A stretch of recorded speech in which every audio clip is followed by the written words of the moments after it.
Hello സുഹൃത്തുക്കളെ, ഇന്ന് നമ്മുടെ കൂടെ ഉള്ളത് എൻ്റെ നാട്ടിലൊരു കർഷകനായ കുഞ്ഞാട്ടനാണുള്ളത്. മൂപ്പര് അത്യാവശ്യം പാട്ട് പാടുന്ന ഒരാളുമാണ്, ഒരു കർഷകനും കൂടിയാണ്. ഹലോ കുഞ്ഞാട്ട.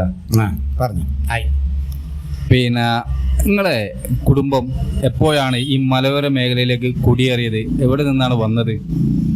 1942 ട്രാവൻകൂർ പാലായിൽ നിന്ന് മാനന്തവാടിയിൽ മലയോര മേഖലയിലേക്കാണ് കുടിയേറിയത്. പിന്നെ എപ്പോഴാണ് നിങ്ങൾ പുതുപ്പാടിയിലേക്ക് എത്തിയത്? 1953 പുതുപ്പാടിയിലേക്ക് വന്നത്. ഏത് തരം കൃഷികളാണ് നിങ്ങളിവിടെ വന്നുടനെ ചെയ്തു തുടങ്ങിയത്? അല്ലെങ്കിൽ ഏറ്റവും നല്ല രീതിയിൽ ഏത് തരം കൃഷിയാണ് പോയത്? ആദ്യം വയൽ കൃഷി ചെയ്തു.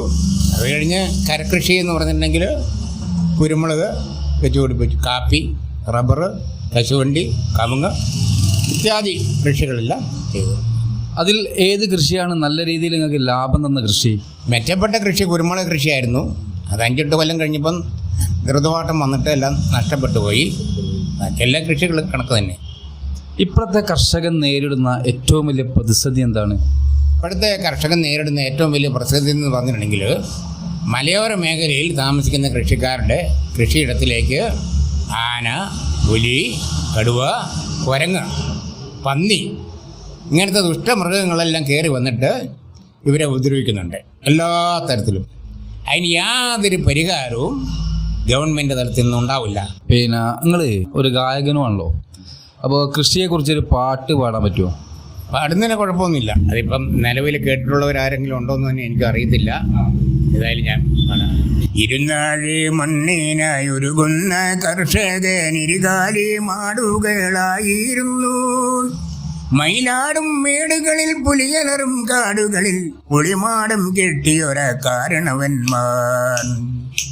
കടമാനോട് മല്ലിട്ടും കുലയാനയെ നേരിട്ടും കടുനിലം അത് വയറാക്കിയ കാരണവന്മാർ. മലമഞ്ഞു മലമ്പനിയും വീനക്കൊടി തീവയലും മണിമണി നെൽക്കതിരുകളായി മാറ്റിമറിച്ചു. മലയാറുകൾ അലറട്ടെ, മടമട മഴ പെയ്യട്ടെ, മണിവയലൻ പുഞ്ചരിയുടെ ചെറിയവർ തീർത്തു. പതിരാരു തന്നാലും അവരുടെ വിയർപ്പിന്നു പകരം കീടച്ചതു പണ്ടുകാലം. ഒരു തുണ്ടം മണ്ണിനായി അലസലാം ജന്മിച്ചവർ തല പോലും കൈകൊട്ടി കാഴ്ച വെച്ചു.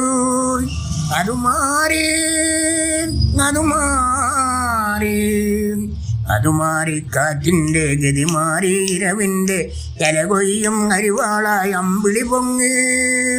ഗണഗണ മണിനാദം പൊങ്ങുന്നു ഈ കൊലപാതക രാഷ്ട്രീയം വേണ്ടേ. അടിപൊളി പാട്ടായിരുന്നു. ലാസ്റ്റ് ചോദ്യം, ഇന്നത്തെ തലമുറ കൃഷിയോട് എങ്ങനെയാണ് സമീപിക്കുന്നത്? എന്താണ് അതിനുള്ളൊരു അഭിപ്രായം? ഇന്നത്തെ തലമുറയ്ക്ക് കൃഷി എന്താണെന്ന് പോലും കൂടി അറിഞ്ഞുകൂടാ. നെൽകൃഷിയെ പറ്റിയിട്ട് അവർക്ക് അറിയത്തില്ല. നെല്ലവർ കണ്ടിട്ടില്ല, അരി മാത്രമേ കണ്ടിട്ടുള്ളൂ. അപ്പോൾ ഇന്നത്തെ തലമുറ കൃഷിയിൽ വളരെ പോക്കാണെന്നാണ് നിങ്ങളുടെ അഭിപ്രായം അല്ലേ? അതെ.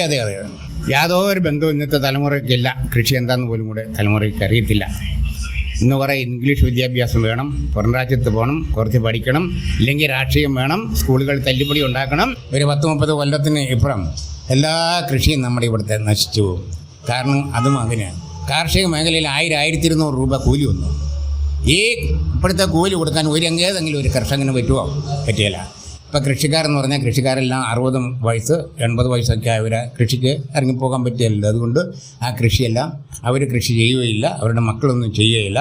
1-2 മക്കളെ ഇപ്പോൾ കാർഷിക മേഖലയിലുള്ളവർക്ക് ഉണ്ടാവുകയുള്ളൂ. അവരെല്ലാം വിവിധ തരങ്ങളിൽ വേറെ തരത്തിൽ പോകും. അപ്പം കൃഷിയെല്ലാം നശിച്ചു പോകും. മലയോര ജീവിതത്തിലെ ഏറ്റവും മനോഹരമായ ഓർമ്മകൾ എന്താണ്? അന്ന് അങ്ങനത്തെ പ്രത്യേകിച്ച് ഓർമ്മകളൊന്നുമില്ല. കാര്യമായിട്ട് ഓർമ്മകൾ കഷ്ടപ്പാടും ദുരിതവും മാത്രമല്ലേ ഉണ്ടായിരുന്നുള്ളൂ. എന്നൊക്കെ ഇപ്പോഴല്ലേ ജനങ്ങൾക്ക് സുഖം, ആൾക്കാർക്ക് ഏറ്റവും സുഖം. അന്ന് വല്ല തിന്നാനും കുടിക്കാനോ എന്തെങ്കിലും ഉണ്ടായിരുന്നു. ദാരിദ്ര്യം വിട്ടുമാറിയിട്ടുണ്ടോ? ആ കാലത്തൊന്നും ദാരിദ്ര്യമൊന്നും വിട്ടുമാറിയിട്ടില്ല. ഓക്കെ, താങ്ക് യു കുഞ്ഞേട്ടാ, വളരെ നന്ദി.